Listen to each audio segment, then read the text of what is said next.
Very good morning, my dear student. Myself Nitish, Assistant Professor in Economics. आज की class में हम पढ़ेंगे बीए थर्ड ईयर के paper first history of economic thought. History of economic thought जो paper है वो जयनारायण व्यास विश्वविद्यालय द्वारा संबद्ध कॉलेजों में बीए थर्ड ईयर के पेपर फर्स्ट और बीए फर्स्ट ईयर के पेपर फर्स्ट के रूप में पढ़ाया जाता है।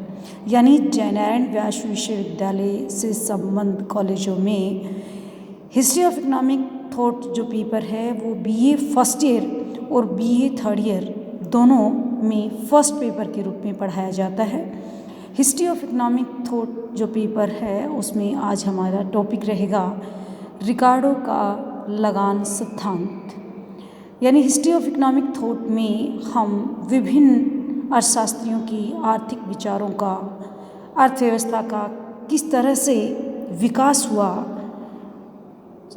आर्थिक विचारों के द्वारा विभिन्न अर्थशास्त्रियों के आर्थिक विचारों द्वारा अर्थशास्त्र का कैसे विकास हुआ, इस बात का हम अध्ययन करते हैं। और आज की क्लास में हमारा अध्ययन का जो बिंदु रहेगा वो है रिकार्डो का लगान सिद्धांत। रिकार्डो का लगान सिद्धांत माइक्रो इकोनॉमिक थ्योरी में यानी माइक्रो इकोनॉमिक्स में वितरण के सिद्धांत में भी हम रिकार्डो के लगान सिद्धांत का अध्ययन करते हैं। वितरण के सिद्धांत में हम ब्याज, लाभ और लगान सिद्धांतों का अध्ययन करते हैं। वहाँ रिकार्डो का लगान सिद्धांत अपना महत्वपूर्ण स्थान रखता है। तो आज हम बात करेंगे रिकार्डो के लगान सिद्धांत की। रिकार्डो के लगान सिद्धांत में रिकार्डो ने बताया कि लगान क्या होता है, उसके बाद लगान क्यों दिया जाता है और लगान सिद्धांत की अन्य अर्थशास्त्रियों ने जो आलोचनाएं की हैं उनकी विस्तृत चर्चा आज की क्लास में हम करेंगे। तो सबसे पहले हम बात करते हैं रिकार्डो का लगान सिद्धांत। रिकार्डो के पूर्व भी लगान संबंधी विचारों का उल्लेख मिलता है, परंतु लगान के संबंध में जो मौलिक व्याख्या रिकार्डो ने की वह सर्वश्रेष्ठ है। रिकार्डो का लगान सिद्धांत सर्वप्रथम उनकी पुस्तक essay on the influence of A low price of corn profits of stock में प्रकाशित हुआ था। उसके बाद उनकी पुस्तक principle of political economy and taxation में विस्तृत रूप से प्रकाशित हुआ। रिकार्डो के लगान सिद्धांत की जो प्रमुख बातें हैं वो इस प्रकार से हैं। नंबर 1, लगान क्यों दिया जाता है। रिकार्डो ने कहा कि लगान इसलिए उत्पन्न नहीं होता है कि प्रकृति दयावान है, वरन इसलिए उत्पन्न होता है कि प्रकृति कंजूस है। उपजाऊ भूमि की कमी के कारण ही लगान का उदय होता है। सभी भूमियाँ समान उपजाऊ नहीं होती हैं। यदि सभी भूमियाँ एक समान उपजाऊ होती तो लगान उत्पन्न नहीं होता। अतः प्रकृति की कृपणता के कारण ही उपजाऊ भूमियों की संख्या कम होती है।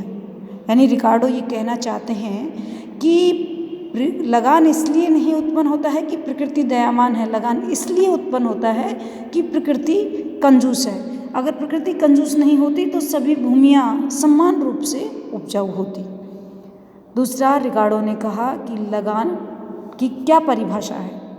लगान भूमि की उपज का वह भाग है जो भूस्वामियों को भूमि की मौलिक और अविनाशी शक्तियों के प्रयोग के बदले में दिया जाता है। रिकार्डो का कहना है कि लगान भूमि की उपज का वह भाग है जो भूस्वामी को भूमि की मौलिक और अविनाशी शक्तियों के प्रयोग के बदले दिया जाता है। रिकार्डो ने बताया कि विभिन्न भूमियों पर समान मात्रा में श्रम एवं पूंजी लगाने से उपज में जो अंतर होता है वही लगान है। जो प्रथम परिभाषा में रिकार्डो स्मिथ के विचारों से प्रभावित हुआ। स्मिथ ने लगान को भुगतान माना था, परंतु रिकार्डो ने लगान को भुगतान मानने के साथ साथ इसे आधिक्य या अतिरेक भी माना था। दूसरी परिभाषा में रिकार्डो ने लगान को केवल आधिक्य कहा है। उसके बाद रिकार्डो ने लगान ज्ञात करने का तरीका बताया है। सबसे पहले रिकार्डो ने एक उदाहरण से स्पष्ट किया है कि बाहर से प्रवासी जनसंख्या जब किसी नए स्थान पर अपना प्रवास करती है तब वहाँ सबसे अच्छी भूमि पर खेती करती है। प्रारंभ में भूमि पर्याप्त मात्रा में होती है जिसकी पैदावार से सभी की आवश्यकताओं की पूर्ति होती है। ऐसी दशा में आधिक्य उपज भूमि भी सीमांत भूमि यानी मार्जिनल लैंड सीमांत भूमि ही कहलाती है और लगान उत्पन्न नहीं होता है। रिकार्डो के अनुसार प्रारंभ में जिस प्रकार हवा व पानी जब प्रचुर मात्रा में होते हैं तब उनके प्रयोग के लिए कुछ भी नहीं दिया जाता है, यही बात लगान पर भी लागू होती है।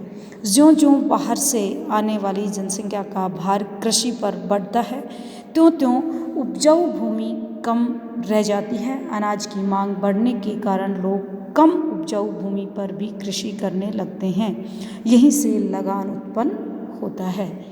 यानी रिकार्डो का कहना है कि प्रारंभ में जब लोग आते हैं और भूमि पर बसते हैं तो उनकी सभी आवश्यकताएं पूरी होती हैं। आवश्यकताओं की पूर्ति के लिए पर्याप्त मात्रा में उनके पास भूमि होती है, इसलिए लगान उत्पन्न नहीं होता है।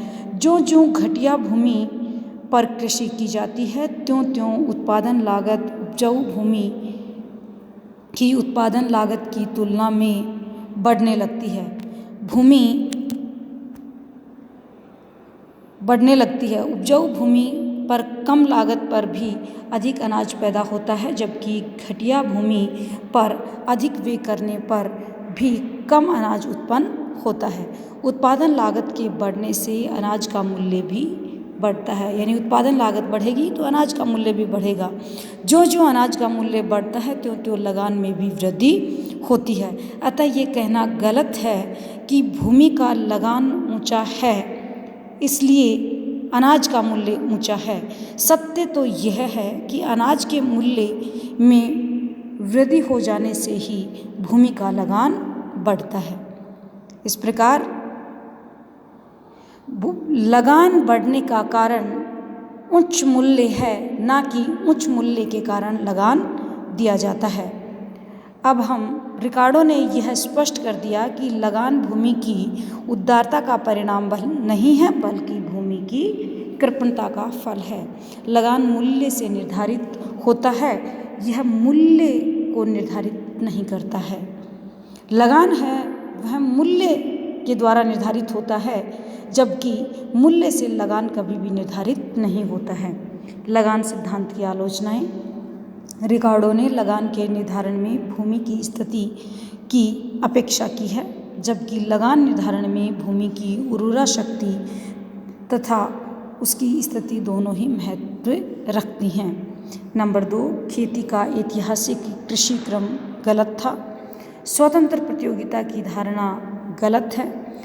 लगान मौलिक और अविनाशी शक्तियों का प्रतिफल नहीं है, बल्कि वह भूमि में लगाए गए पूरे श्रम का प्रतिफल है।